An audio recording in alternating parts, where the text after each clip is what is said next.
भगवान श्री हरि विष्णु के अवतारों में पांचवें स्थान पर वामन अवतार का नाम आता है। यह कहानी सतयुग की है, जिसमें प्रहलाद के पौत्र राजा बलि ने स्वर्ग लोक पर अधिकार कर लिया था। सभी देवता इस विपत्ति से बचने के लिए भगवान विष्णु के पास गए। तब भगवान विष्णु ने देव माता आदिति के पुत्र के रूप में जन्म लेकर देवताओं को स्वर्ग का राज दिलाने का आश्वासन दिया। कुछ समय पश्चात भगवान विष्णु ने वामन अवतार लिया। एक बार जब बलि महान यज्ञ कर रहा था, तब भगवान वामन बलि की यज्ञशाला में गए और राजा बलि से 3 पग धरती दान में मांगी। राजा बलि के गुरु शुक्राचार्य भगवान की लीला समझ गए और उन्होंने बलि को दान देने से मना किया, लेकिन बलि ने फिर भी भगवान वामन को 3 पग धरती दान में देने का संकल्प ले लिया। भगवान वामन ने विशाल रूप धारण किया और एक पग से संपूर्ण धरती तथा दूसरे पग से संपूर्ण स्वर्ग लोक नाप दिया। जब तीसरा पग रखने को जगह नहीं मिला, तो बलि ने भगवान वामन को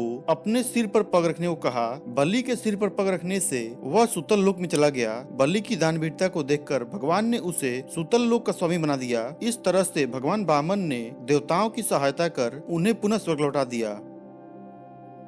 विष्णु पुराण के अनुसार भगवान विष्णु के 10 अवतारों में छठे स्थान पर भगवान परशुराम का अवतार आता है। भगवान परशुराम के जन्म से अनेक कहानियां प्रचलित हैं, जिनमें से हरिवंश पुराण के अनुसार प्राचीन समय में महिष्मती नगरी पर शक्तिशाली क्षत्रिय राजा कार्तवीर्य अर्जुन का शासन था, जिसे सहस्त्र बाहु के नाम से भी जाना जाता है। राजा कार्तवीर्य अर्जुन बहुत ही अभिमानी था और अत्याचारी भी था। एक बार अग्निदेव ने उससे भोजन कराने का आग्रह किया। तब सहस्त्र बाहु ने घमंड में आकर कहा कि आप जहाँ चाहें भोजन प्राप्त कर सकते हैं, सभी और मेरा ही राज्य है। तब अग्निदेव ने वनों को जलाना शुरू किया। एक वन में ऋषि आपो तपस्या कर रहे थे। अग्नि ने उनके आश्रम को भी जला दिया। इससे क्रोधित होकर ऋषि ने सहस्त्रबाहु को श्राप दिया था कि भगवान विष्णु परशुराम के रूप में जन्म लेंगे और न सिर्फ सहस्त्रबाहु का बल्कि समस्त क्षत्रियों का सर्वनाश कर देंगे। इस प्रकार भगवान विष्णु ने भार्गव कुल में महर्षि जमदग्नि के 5वें पुत्र के रूप में जन्म लिया और अनेक बार पृथ्वी को क्षत्रिय मुक्त कर दिया।